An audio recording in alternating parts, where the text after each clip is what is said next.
They say that Hollywood is a town built on dreams, and one of its greatest dreamers was Walt Disney. His life was filled with both exhilarating success and heartbreaking setbacks. But he never gave up.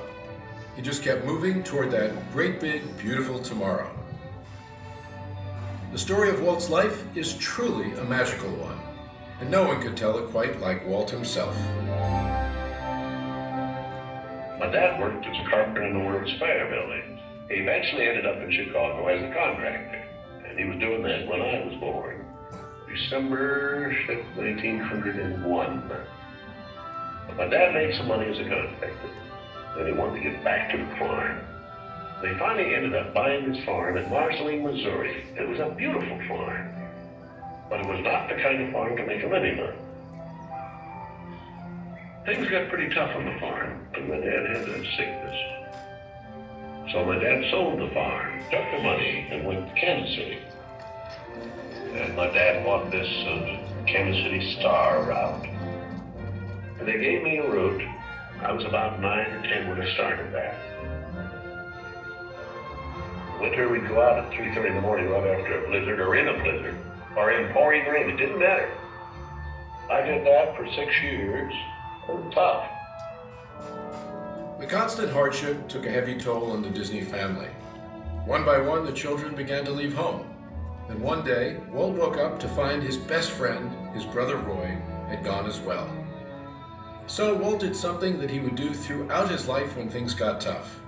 He took a chance. My brother had joined the Navy, so I wanted to join it. Well, I was still a year too young. I was 16. Finally, this kid came in to me very excited. He said, "There's something just for me, dear, that you and I can get in." I said, "What is it?" He says, "An ambulance unit." I was in Paris, 3rd of September, when Pershing pulled out. Paris, which had been this exciting thing with all these soldiers and things, suddenly there wasn't a soldier to be seen. And I suddenly became very lonesome. So then I went in and put a request in to be discharged. So I hit Chicago. That's where my parents were living.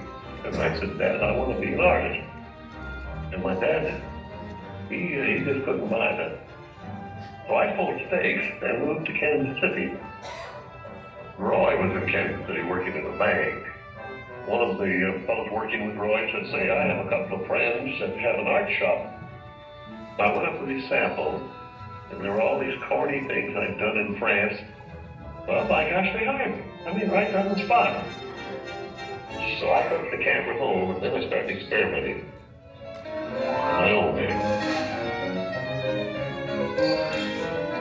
So then I went into this Kansas City Film Company. So that was where I got started in the animation business. I was thinking if I had something with a novel to it, I might crack the market. But I still couldn't get anywhere with it. I failed. I learned a lot on that. And I think it's important to have a good failure when you're young. So I packed all my worldly goods in a cardboard suitcase. I went to Hollywood. Arriving there with just $40 in my pocket from my Kansas City ventures. Now my brother Roy was already in Los Angeles. Both of us were unemployed. We solved the problem by going into business for ourselves. We established the first animated cartoon studio in Hollywood. Walt's dreams were finally coming true. He had his first big hit, Oswald the Lucky Rabbit. And he had married the love of his life, Lillian, an ink and paint artist at the studio who shared his dreams. Then he was dealt a devastating blow. On a business trip to New York City, he learned that he had lost ownership of Oswald due to a contract loophole. And to make matters worse, the distributor had signed away Walt's artists. Most people would have given up right then and there. Not Walt Disney. He sent a telegram to his brother Roy. Everything okay. And as he headed home to California, something happened along the way that would change things forever. Mickey Mouse came into our life. He popped out of my mind onto a drawing pad on a train ride from Manhattan to Hollywood at a time when the business fortunes of my brother Roy and myself were at lowest ebb and disaster seemed right around the corner. His first actual screen appearance was at the Old Colony Theater in New York in Steamboat Willie. He was the first cartoon character to stress personality, and I thought of him from the first as a distinct individual. I did the voice. Hang on, pal. Here we go.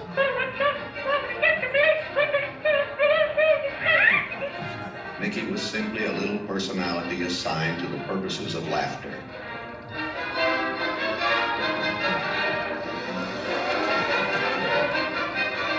Mickey fitted the need exactly. He brought in the money which saved the day. He enabled us to explore our medium, and he paved the way for our more elaborate screen ventures. By nature, I'm an experimenter, so I had another idea which was plaguing my brain. It was the Silly Symphonies.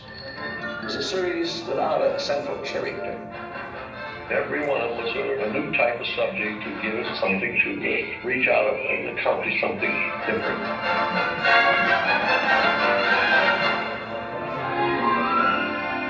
Then we started distributing both Mickey Mouse and the Silly Symphonies. It was nip and tuck, give them a month.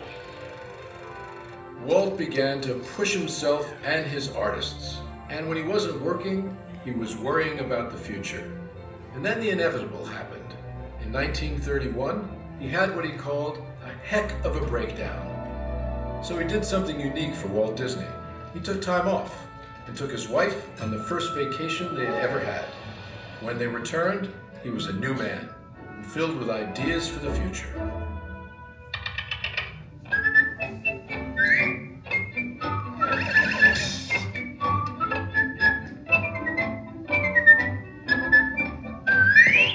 Handwriting on the wall there. Because a short subject is just a filler on any program. Now, if I could crack the feature field, then I could do things. I had done a little story research on different fairy tales I might do, and Snow White was one of them. I thought it was a perfect story. I had the heading. It's a magic wishing apple. Now, make a wish. I had the prince and the girl, the romance. I had the sympathetic dwarfs and things. We started Snow White sometime late 35, and it was around 2 years in the making. We had the family fortune, we had everything wrapped up in Snow White. In fact, the banker, I think, was losing more sleep than I was. We had a big premiere in the Cartley Circle Theater, big, grand Hollywood premiere. All of Hollywood brass turned out for a cartoon.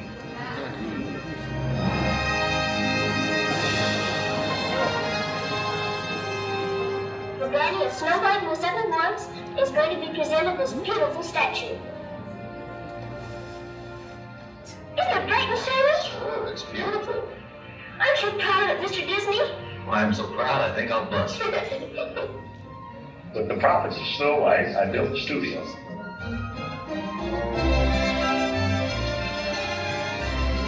Two years later, I was almost broke. But I had all these pictures and words. But okay. There are no things on me. Bambi. Fantasia.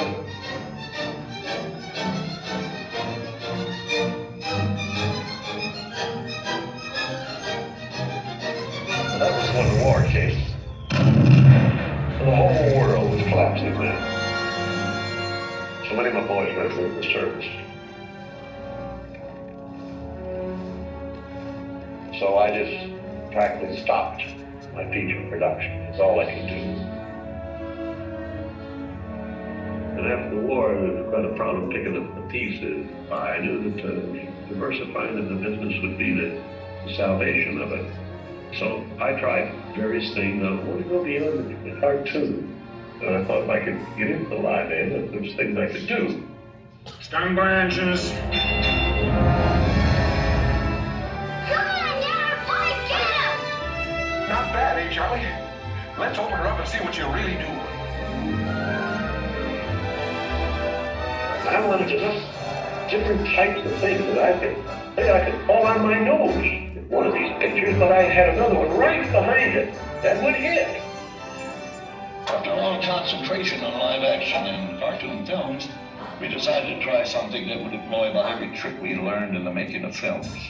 We would combine cartoon, live action, in an enormous fantasy, Mary Poppins. As the original Mary Poppins budget of $5 million continued to grow, I never saw a sad face around the studio. Even my brother Roy was happy. This made me nervous. And the horrible thought struck me. Suppose the staff had finally conceded that I knew what I was doing. Once again, Walt Disney had created storytelling magic to reinvent family entertainment. But even then, he wasn't finished. He had a bigger dream in mind. Well, it came about when my daughters were very young, and Saturday was always Daddy's Day with the two daughters. So we'd start out and try to go someplace with, different things, and I would take them to the merry-go-round, and I took them different places, and as I'd sit there while they rode the merry-go-round, did all these things, I felt that there should be something built, some kind of an amusement enterprise built where the parents and the children could have fun together. So that's how Disneyland started. It takes a lot of money to make these dreams come true. And we had everything mortgaged, including my family. I started with many ideas, threw them away, started all over again. Eventually it evolved into what you see today as Disneyland. But it all started from a daddy with two daughters wondered where he could take them, where he could have a little fun with them too. The heart means a lot to me in that something will never be finished, something that I can keep developing and adding to. Not only can I add things, but even the trees will keep growing. The thing will get more beautiful every year. And I knew that if I did anything like the park, I had to have some kind of a medium like television to let the people know about it. The world is a carousel of color, history, comedy, fantasy. There's drama and mirth, there's old Mother Earth, with all of her secrets to see. The miracle of imagination, the marvels of earth, sea, and sky. These wonders untold are ours to behold in the funny world, the sunny world, the wonderful world of color. And now your host, Walt Disney. Today, I want to share with you some of our ideas for Disney World. Here in Florida, we have something special we never enjoyed at Disneyland, a blessing of size. There's enough land here to hold all the ideas and plans we could possibly imagine. We know what our goals are, we know what we hope to accomplish, and believe me, it's the most exciting and challenging assignment we've ever tackled at Walt Disney Productions. Throughout his storied career, Walt never gave up, despite the many challenges along the way. For his visionary work, he received hundreds of awards from all corners of the globe, more Academy Awards than any individual in history, and the Presidential Medal of Freedom for a lifetime of inspiring others. He created dreams that live on today for millions around the world. But with all of that, when asked to name his greatest reward, Walt's reply was surprisingly humble. Well, my greatest reward, I think, is that I've been able to build this wonderful organization, and also to have the public appreciate and accept what I've done all these years. That is a great reward. But all individuals are different. I had a brother who I really envied because he was a mailman. But he was the one that had all the fun. He had himself a trailer, and he used to go off and go fishing, and he didn't worry about payrolls, their story. He just had picture grocers or anything, and he was the happy one. I always said he's the smart Disney. You know, I was stumped one day when the little boy asked, "Do you draw Mickey Mouse?" And I had to admit I do not draw anymore. "Well, then you think up all the jokes and ideas." "No," I said, "I don't do that." Finally, he looked at me and said, "Mr. Disney, just what do you do?" Well, I said, "Sometimes I think of myself as a little bee. I go from one area of the studio to another and gather pollen and sort of stimulate everybody. I guess that's the job I do." You know, there's a lot of satisfaction in developing ideas into realities, but there's really no secret about our approach. We keep moving forward, opening up new doors, doing new things, because we're curious. And curiosity keeps leading us down new paths. We're always exploring and experimenting. We're interested in doing things that are fun, in bringing pleasure and especially laughter to people. But I only hope that we never lose sight of one thing. It was all started by a mountain. Like a bolt out of the blue, pain steps in and sees you through. One wish upon a star, your dreams come.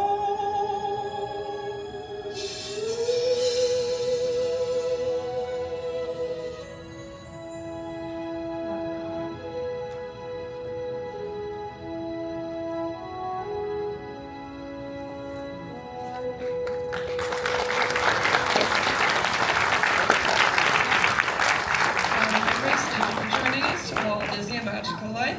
Go ahead.